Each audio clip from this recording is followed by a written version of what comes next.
এই দুটো আমল করবেন, যেটা আপনার ফ্যামিলির সব ক্রাইসিস, সকল অভাব দূর হয়ে যাবে ইনশাআল্লাহ। দুটো কাজ করবেন। একটি কাজ দিব, আরেকটি আমল দিব। কাজটি যেটা, সেটা হচ্ছে আমরা কি দেখেছি আমাদের ঘরে বিভিন্ন সময় অপচয় হয়, সকল কাজে। তার মধ্যে একটা অপচয়ের কথা মা বোনদের ভীষণ খারাপ লাগবে, তারপরে বলতে হচ্ছে। প্রচুর ড্রেস কিনি, ড্রেস আলমারিতে রেখে দিই একবার ব্যবহার করে। স্বামী যখন বাহিরে বলে, "চলো অমুক কোনো প্রোগ্রামে দাওয়াত দিয়েছে।" বলে, "আমার কোথায় ড্রেস? কোথাও তো নেই।" অথচ পুরো আলমারিতে ড্রেস ভরা। এটা কিন্তু অপচয়। এটা হয়তো খারাপ লাগছে আপনার কাছে। এছাড়াও আরো অপচয় আছে। সেটা হচ্ছে খাবার, অনেক সময় অনেক বোনরা বা মায়েরা খাবার বেশি করে রান্না করে সকালবেলা নষ্ট হয়ে যায়। ইভেন ফ্রিজে যে রেখেছে খাবার খবরই নেই।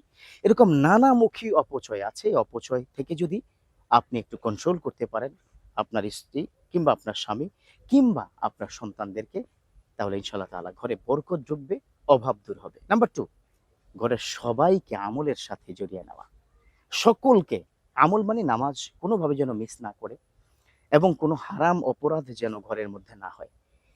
এই নামাজ মানে ইবাদতের সাথে সংশ্লিষ্ট যদি ফ্যামিলিকে রাখা যায়, এবং অবশ্যই আপনি যদি অপচয় থেকে নিজেকে হেফাজতে রাখেন, ইনশাআল্লাহ আপনার অভাব দূর হয়ে যাবে।